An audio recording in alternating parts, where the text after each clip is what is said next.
Olá, pessoal!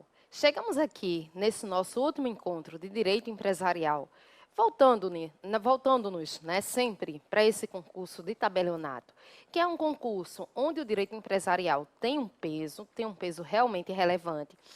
E aí, o que foi que eu fiz? Eu peguei todos os assuntos que vimos, parte geral, direito societário, direito cambiário, direito falimentar, direito contratual, propriedade industrial, tudo que a gente viu e coloquei aqui nas nossas questões.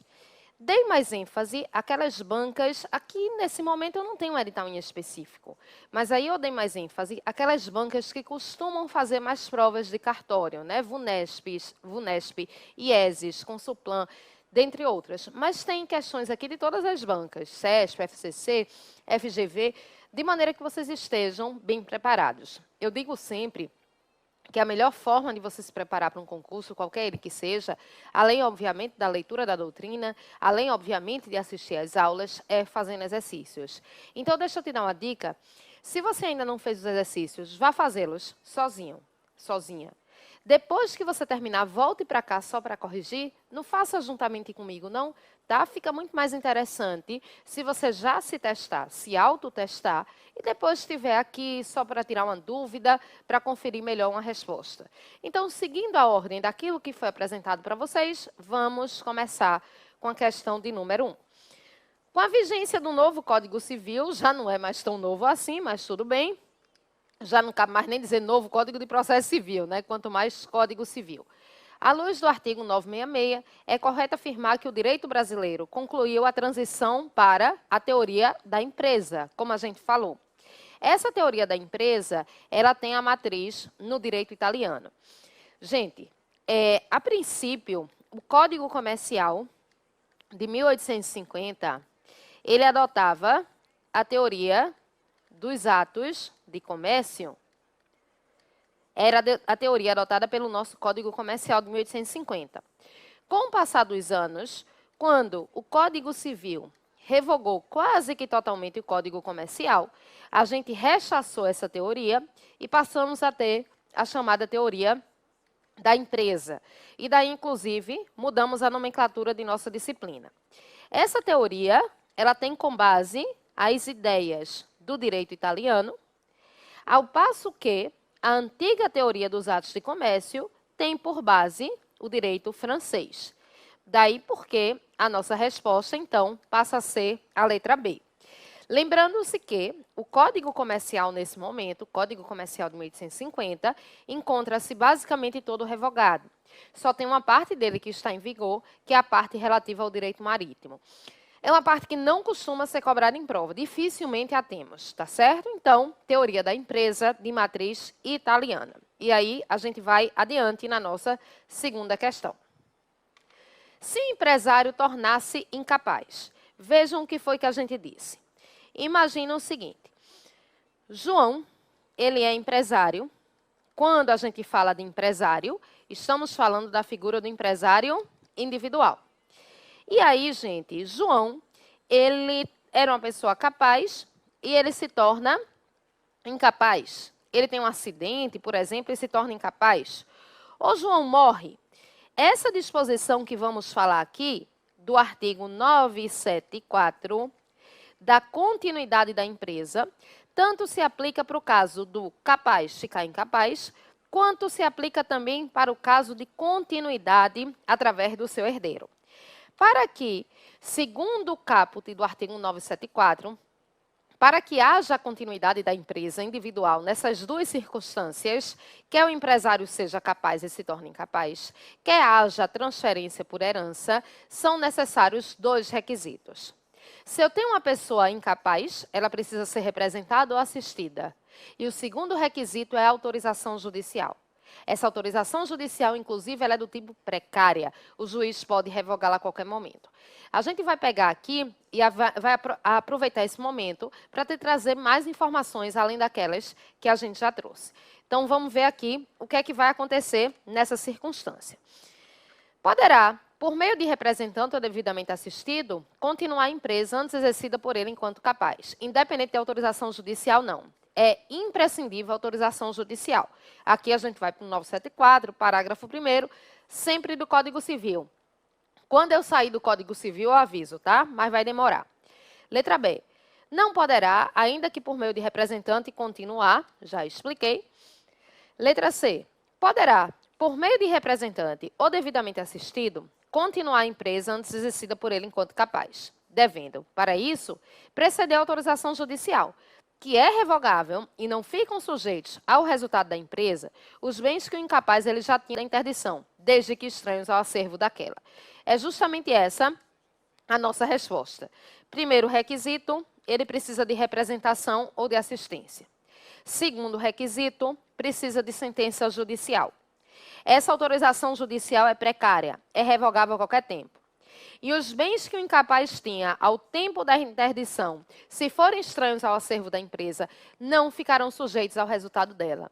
É uma forma, gente, que o nosso Código Civil tem de proteger essas pessoas incapazes. Quando lá na parte do direito civil, artigos 3º e 4º, são fixados os rolos dos absolutamente e relativamente incapazes, hoje em dia absolutamente só o menor de 16 anos, o legislador faz isso com intuito protetivo. Então, percebam, nessa situação, o que se quer aqui é salvaguardar o direito, os interesses da pessoa incapaz. Por isso, os bens que ele já possuía ao tempo daquela interdição, se estranhos ao acervo da empresa, não ficarão sujeitos a ela. Vamos às outras alternativas. Somente pode continuar a empresa se o curador puder exercer atividade de empresário. Não, tá? Não tem essa exigência. Se a pessoa que vai continuar a empresa não puder exercer, por exemplo, João, ele era capaz, ficou incapaz, e o seu curador vai ser o seu pai Luiz, certo? A princípio, deveria ser ele para continuar a empresa. Mas o que é que acontece? Pode ser que Luiz seja juiz de direito. Se ele for juiz, ele é impedido de exercer a atividade de empresa. Nesse caso, a empresa de João vai fechar? Não. Nomeia-se um gerente com aprovação do juiz. Como eu disse, 974, parágrafo 1º, 975, vocês vão encontrar essas informações. Letra E. Só poderá continuar a exercer a atividade empresária como sócio não administrador, desde que autorizado pelo juiz. Não é isso que a gente tem, até porque quando falamos de empresa individual. Ok? Vamos à próxima questão. Terceira questão. Segundo o Código Civil, é empresário quem? A gente falou aqui para você que aconteça o que acontecer, você não poderia esquecer os requisitos que chamamos de requisitos do PAPO, do artigo 966 do Código Civil. A atividade empresarial, ela tem que ser desenvolvida de maneira profissional. Profissional é o mesmo que habitual. A atividade empresarial, ela tem que buscar lucro. Tem exceção só das cooperativas, mas é o P de profissional, o A de atividade econômica.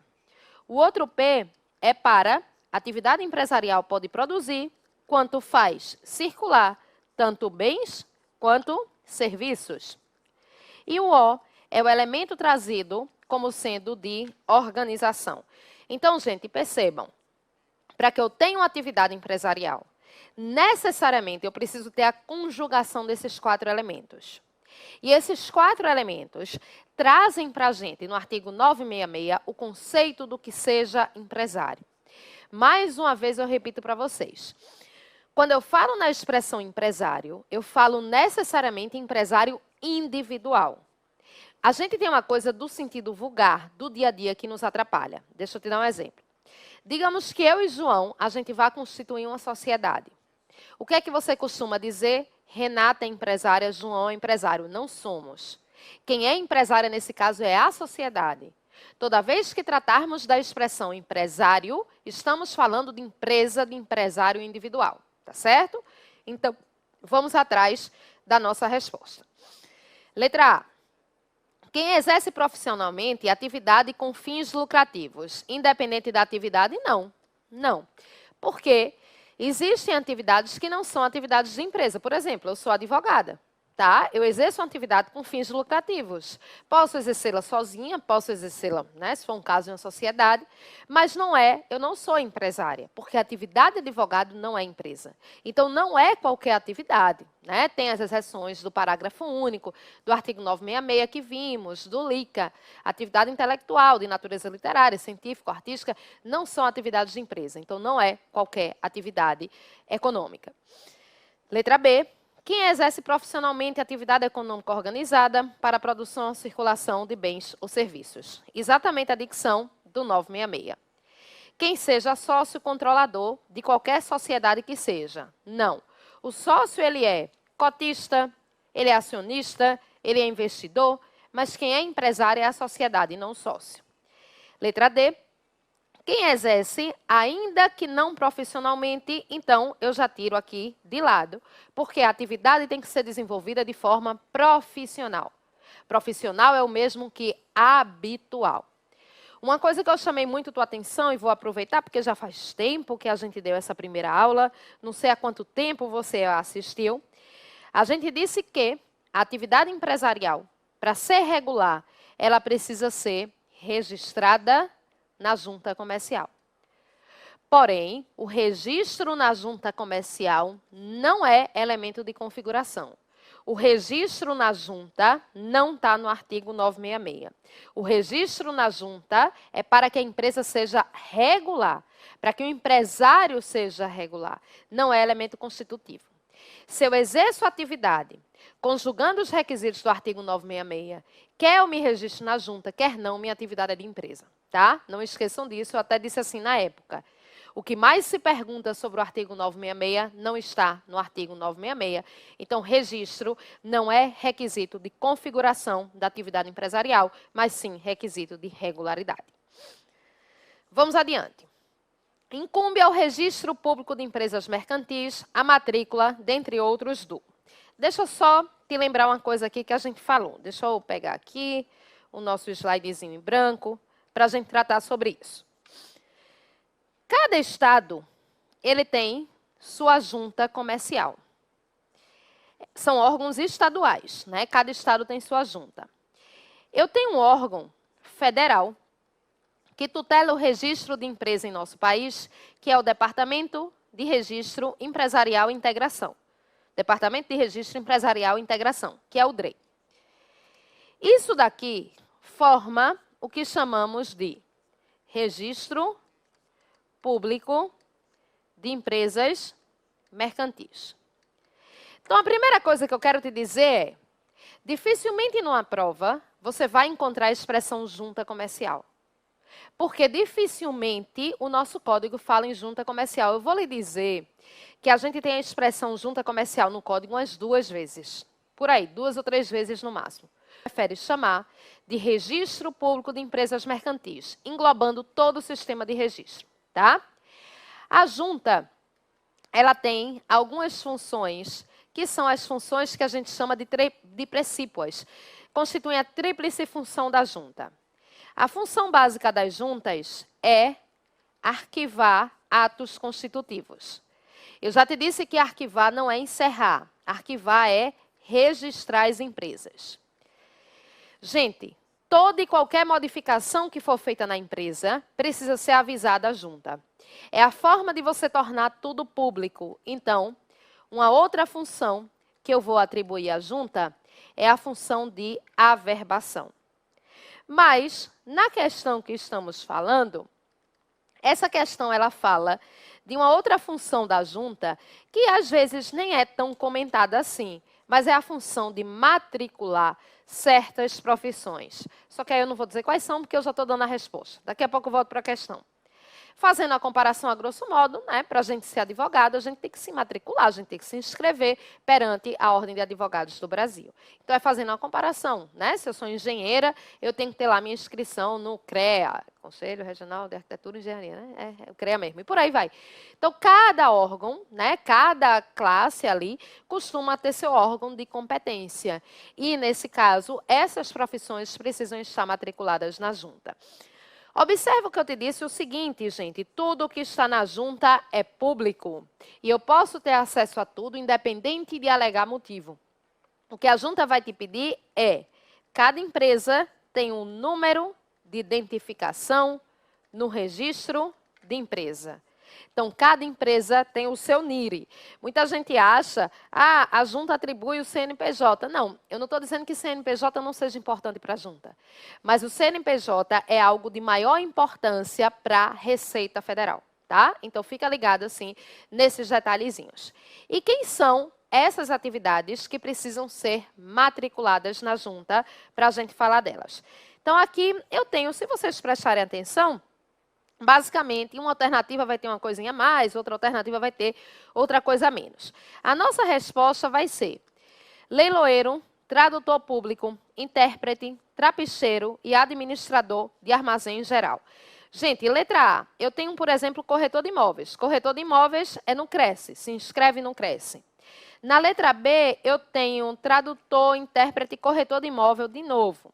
Na letra C, de novo, corretor de imóvel. É porque o contrato de corretagem é um contrato empresarial, e daí porque se fala tanto aqui nas alternativas. Onde é que você acharia essa nossa resposta da letra D? Aqui eu disse que quando eu sair do código, eu preciso avisar vocês. Aqui é numa lei espaça. Lei de registro público de empresa mercantil, que é a lei 8934 de 94. Eu falei dessa lei para você em aula. Percebam, gente, que essa pergunta foi de cartório, tá? Essa pergunta foi do tabelionato. Nesse caso, a resposta estará no artigo 32, que diz assim: o registro compreende a matrícula e cancelamento de leiloeiro, tradutor público, intérprete, trapicheiro e administrador de armazém em geral. Leiloeiro é uma atividade boa, viu? Do ponto de vista financeiro, você que está pretendendo aí outras coisas diferentes, é uma atividade boa. Tem certos impedimentos e tal, mas é, do ponto de vista financeiro, uma atividade interessante. Continuando aqui, esse nosso primeiro momento é só para a gente tratar de questões atinentes à parte geral. Em relação ao registro e ao nome empresarial, dispõe o nosso Código Civil. Então, vamos ver aqui. O ato sujeito a registro, ressalvadas as disposições especiais da lei, não pode, antes do cumprimento das respectivas formalidades, ser oposto a terceiro, salvo prova de que este o conhecia. Gente, essa vai ser justamente a nossa resposta e a gente vai tornar aqui, a gente vai retornar para o nosso Código Civil, no artigo 1154. O que é que acontece? Preste atenção, leve isso como um mantra, não esqueça mais disso. Tudo no direito empresarial, para ser oposto contra terceiro, para que terceiro tome conhecimento, precisa estar averbado na junta comercial.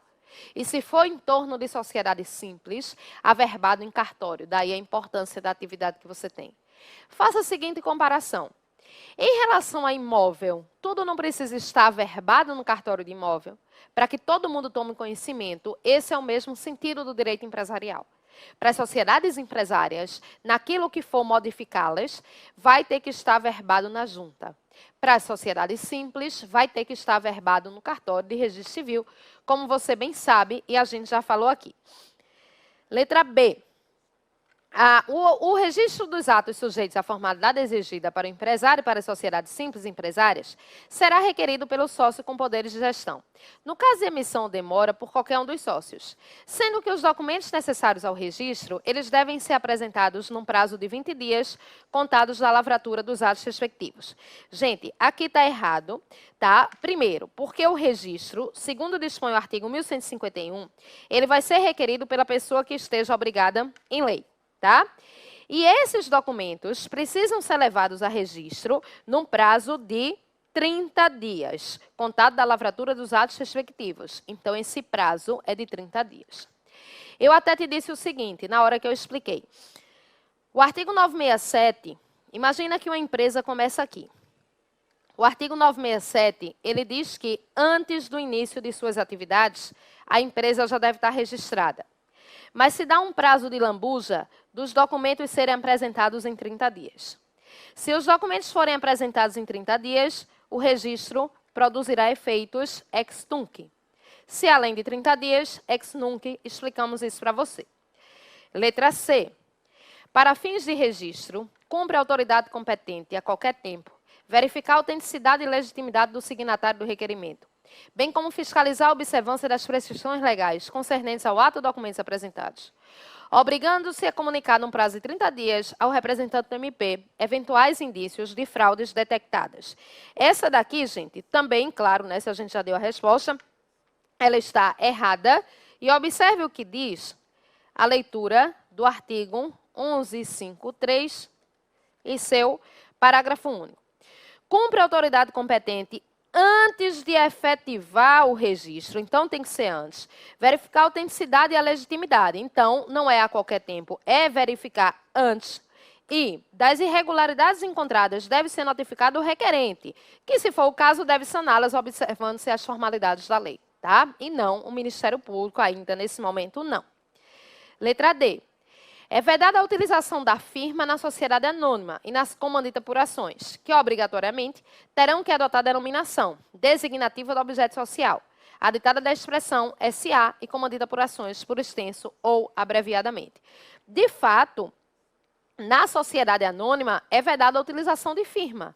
Afinal de contas, ela é anônima. Mas a sociedade em comandita por ações, assim como a sociedade limitada, elas podem optar por firma ou denominação, tá? E, então, isso a gente vai encontrar na própria definição do artigo 1161. E letra E. O nome empresarial, ele não pode ser objeto de alienação, exceto se o adquirente do estabelecimento, por ato entre vivos, exercer a mesma atividade empresarial de seu sucessor, mediante autorização expressa do alienante no contrato social e declaração de quitação do preço. Não. Aqui a gente vai explicar e eu vou logo justificar com base no artigo 1164. Mas antes disso, pega essa informação e não esquece, porque os concursos têm verdadeira obsessão com isso daqui. O nome empresarial não pode ser objeto de alienação. Tá? Essa previsão está correta. O nome empresarial não pode ser objeto de alienação. Agora, quem adquire o estabelecimento através de previsão contratual, no momento que eu adquiro, eu posso me utilizar da expressão sucessor de, para mostrar aos credores, aos fornecedores, que eu quero permanecer naquele mesmo sentido. Isso pode ser feito por previsão contratual, se utilizando da expressão sucessor de. É a previsão do 1164. Não tem, gente, que ter essa coisa da declaração da quitação de preço. Não tem esse tipo de exigência, tá? Bom, e não tem necessariamente que exercer a mesma atividade empresarial do seu sucessor, não tem essa exigência. E fechando aqui a nossa parte geral, a questão de número 6. O Código Civil considera como estabelecimento todo o complexo de bens organizado para o exercício de empresa por empresário ou por sociedade empresária. Em relação ao estabelecimento empresarial, assinale a afirmativa correta. Presta bem atenção aqui comigo. O estabelecimento empresarial, ele começa a ser regido pelo nosso Código Civil no artigo 1142. Você tem que ter muito cuidado com o estabelecimento empresarial. Por quê? Porque as provas adoram esse assunto de estabelecimento empresarial. E a primeira coisa que você nunca pode fazer na sua vida é confundir estabelecimento empresarial com ponto comercial. O ponto comercial é apenas um imóvel, que é muito importante, que é protegido pela lei de locações, que tem direito à renovação compulsória. Eu não estou dizendo que não seja. Mas o conceito de estabelecimento empresarial é um conceito que vai muito além de ponto comercial. O ponto comercial, o ponto empresarial, vão constituir apenas um elemento do estabelecimento empresarial. Professor, e o que é o estabelecimento empresarial? A própria questão está te dizendo. A própria questão, na verdade, ela é uma repetição do artigo 1142. É o conjunto de bens organizado que a empresa possua. O conjunto de bens corpóreos, incorpóreos, materiais e imateriais. Por exemplo, né, o nome, quando eu boto a marca Ceres, isso aí é um bem corpóreo, direito autoral é um bem corpóreo, nome empresarial, patente e por aí vai. A soma disso forma estabelecimento empresarial. Toda empresa tem o seu estabelecimento empresarial, certo? Então, a definição está contida no artigo 1142. E se eu fosse Desculpem. Se eu fosse você, quando for fazer uma prova, que veja lá o tema estabelecimento empresarial, presta muita atenção. Pega os artigos, vai ali do 1142 ao 1149, por aí. Faz um resumo desses artigos, porque da parte geral costuma ser um dos assuntos preferidos de nossas provas pela vida afora. Então, vamos às questões. Em primeiro lugar, letra A. O adquirente do estabelecimento, ele responde pelo pagamento dos débitos anteriores à transferência, desde que regularmente contabilizados. Continuando o devedor primitivo solidariamente obrigado pelo prazo de 2 anos, a partir quanto aos créditos vencidos da publicação. E quanto aos outros, da data de vencimento. Gente, aqui está errado, tá? Aqui eu tenho alguns erros que a gente vai encontrar no artigo 1146. Esse artigo ele vai dizer assim para a gente: o adquirente do estabelecimento ele responde pelo pagamento dos débitos anteriores à transferência, desde que regularmente contabilizados, continuando o devedor primitivo solidariamente obrigado pelo prazo de 1 ano, tá? Então, não são 2 anos, a partir quanto aos créditos vencidos da publicação e aos outros da data de vencimento. Muita gente confunde isso daqui com outra coisa. A partir do momento que eu saio de uma sociedade, a determinado momento, eu posso sair de uma sociedade que eu tenha lá com as pessoas. A partir do momento que eu saio de uma sociedade, eu continuo responsável solidariamente pelas dívidas. Depois que eu faço minha averbação de saída por um prazo de 2 anos, aqui é outra coisa, gente.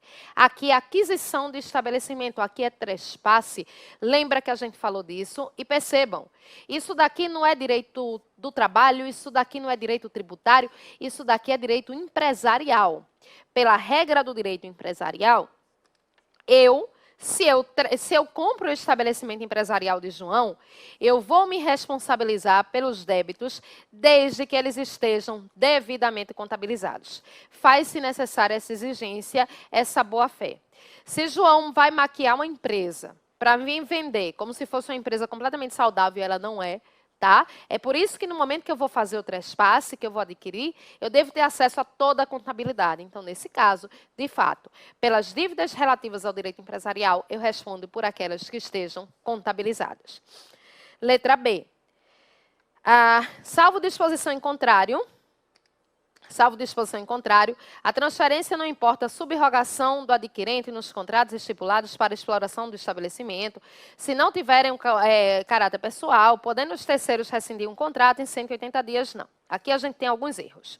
A gente vai encontrar esses erros pela disposição do artigo 1148. Então, deixa eu te mostrar o seguinte. Salvo disposição em contrário, a transferência, ela importa subrogação do adquirente nos contratos que o alienante tinha, se não tiverem caráter pessoal, ok? Mas a partir do momento que eu faço o trespasse e que eu adquiro esse estabelecimento empresarial de João, eu vou me subrogar nos contratos que ele tinha, exceto se tiverem caráter pessoal. Eu vou dar continuidade. E os terceiros contratantes, eles podem rescindir um contrato num prazo de 90 dias, gente. Esse é o prazo que a gente vai encontrar no artigo 1148 e não 180 dias. A letra C é a nossa resposta e é uma aplicação direta da previsão do 1143. Pode o estabelecimento ser objeto unitário de direitos e de negócios jurídicos, translativos ou constitutivos, que sejam compatíveis com a sua natureza. O estabelecimento empresarial ele pode ser vendido, pode ser arrendado, pode haver usufruto. Então, ele pode sim ser objeto unitário de direitos e negócios jurídicos que digam respeito a negócios jurídicos translativos ou constitutivos, compatíveis com a sua natureza. Letra D. Se ao alienante não restarem bens suficientes para solver o seu passivo, a eficácia da alienação do estabelecimento depende do pagamento de todos os credores ou do consentimento desses, de modo expresso e inequívoco, em 90 dias. O consentimento deles pode ser de maneira também tácita, essa é a previsão do artigo 1145, e o prazo que eles têm é um prazo de 30 dias. Eu disse a você bastante que Na hora do trespasse, o legislador está preocupado com os credores da pessoa que está vendendo, do alienante.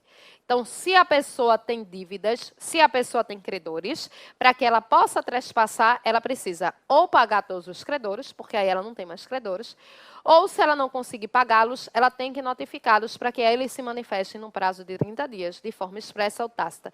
Bate bem nessa tecla desse artigo 1145, se você voltar lá na aula.